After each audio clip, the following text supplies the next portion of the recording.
So I work with clients one-on-one, so either couples wanting to conceive, women and also their children. And I speak to them about nutrition mainly, diet, what foods to eat, how to prepare them. And of course, food is one of the key modulators of the gut microbiome.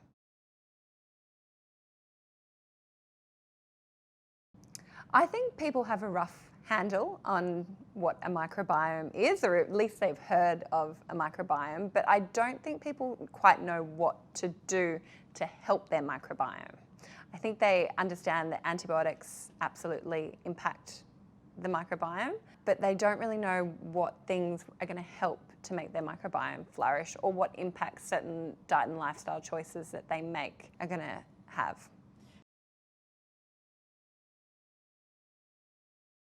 I think fibre is definitely one of the key things. So one of the things that I find people aren't eating enough of are things like legumes and nuts and seeds and whole grains. Another really important thing is getting enough sleep and not stressing too much. Fibre really is the key thing, and also including lots of fresh fruits and vegetables as well.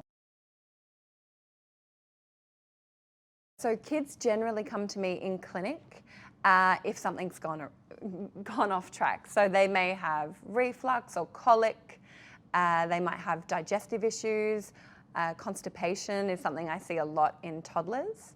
And what we do is we work on improving the diet, but also probiotics is one of those key things that I will be prescribing to those types of clients.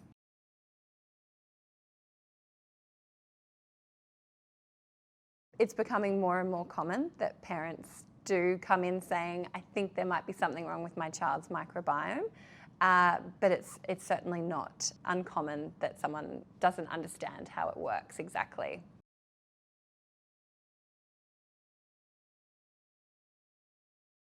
So pre-pregnancy, we really look at what's going on for that individual woman. Does she have recurring vaginal infections? What's her gut health like? Is she suffering from bloating, constipation? Are there any chronic issues going on there? So that's the first thing. And if there are things that we need to fix, we absolutely try and address them if possible before she becomes pregnant. During pregnancy, I use probiotic supplementation as well, particularly in the second and third trimester. So there's certain bacterial strains that we use that have been shown to not only prevent things like allergies and eczema, but also helps to prevent group B streptococcal infection, which can mean that the mother needs to take antibiotics before she gives birth to make sure that she doesn't give that particular bacteria to her child, which can be very detrimental for their health.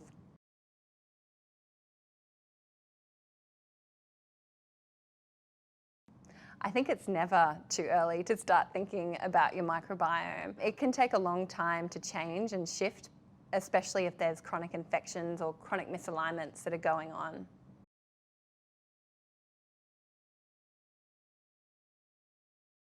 So the first thing would be to run a test and find out what's going on. And if we're talking about the gut microbiome, that's a stool test. But there are other tests that we can run for vaginal microbiome as well, if they're suffering from recurrent infections or thrush-like symptoms as well.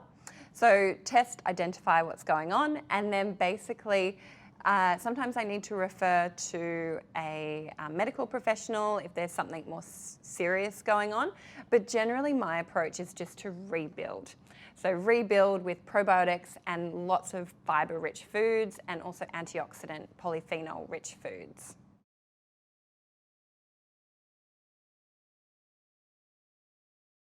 Polyphenols have been shown to increase the diversity of the gut microbiome. So polyphenols are things like green tea, blueberries, all things that are pretty readily available and fairly cheap.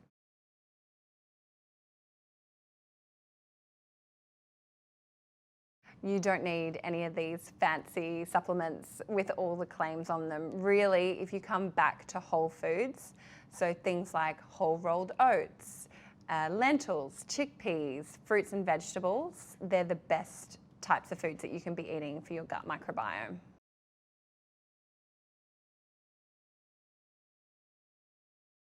A lot of mums are really concerned about allergies and eczema. in pregnancy and passing those types of things on to their children. So that's one of the key reasons why a lot of the mums that I support take probiotics during pregnancy, is to prevent that from occurring.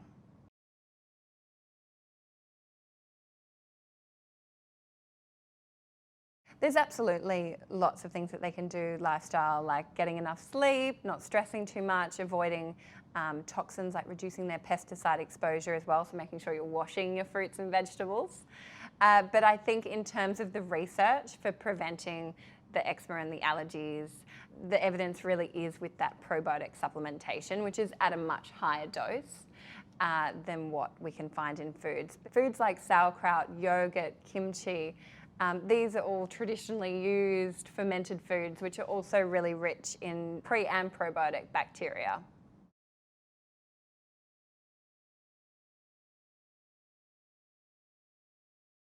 They definitely come to me feeling very overwhelmed with information.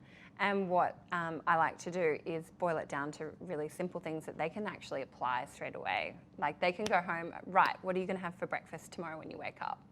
Let me show you how to make a really good bircher muesli. What are you going to have for lunch? What's going to be better than your takeaway at the food court? Let me show you how to construct a legume-based salad in your office kitchen. And on the weekends, let me explain how we can swap Domino's or McDonald's for perhaps the local Lebanese restaurant that sells a beautiful hummus and lots of salads and things like that. So really reducing that overwhelm and bringing it back to simple steps that they can take to really improve their overall health and also their microbiome.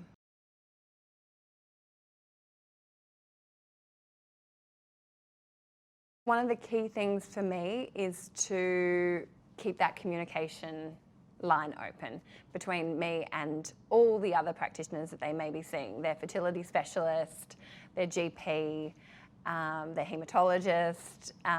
The list kind of can really go on for the amount of doctors and appointments they're going to. So writing really thorough letters and keeping that communication open so everyone's on the same page, everyone knows what my treatment protocol is and what our strategies are.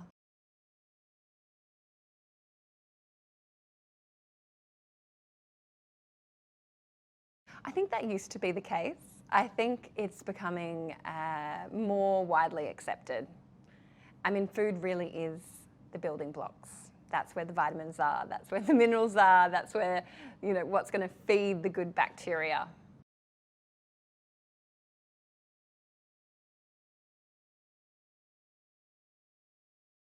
I would recommend that they follow a Mediterranean style diet. And it's not the red wine and the pasta type. It's the whole food type. Legumes, nut seeds, vegetables, some fish, oily fish. Really, really simple, back to basics, but also very delicious.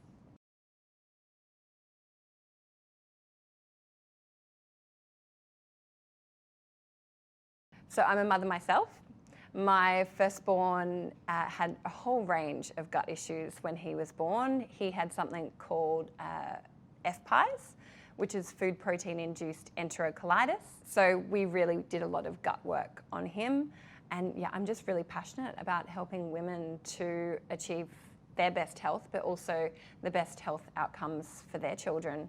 So it can be a nice, easy, enjoyable ride for everyone without having to deal with chronic health issues or gut abnormalities and chronic health issues ultimately.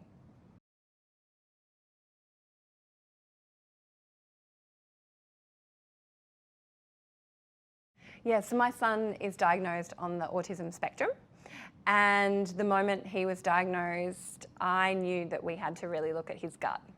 And there was a lot of evidence to support that showed that children on the spectrum have altered gut microbiome. So we did a lot of work on food, testing his stool, probiotics, and it really has made a huge difference. I wish I knew what I know now. I had chronic gut issues myself from all the way from being a teenager into my early 20s. I suffered from IBS. I wish I had eaten better and potentially the gut microbiome that I had passed on to my child could have been a whole lot better than what it was. But you only know what you know, right? And that's why I'm so passionate about being involved in mothers and babies.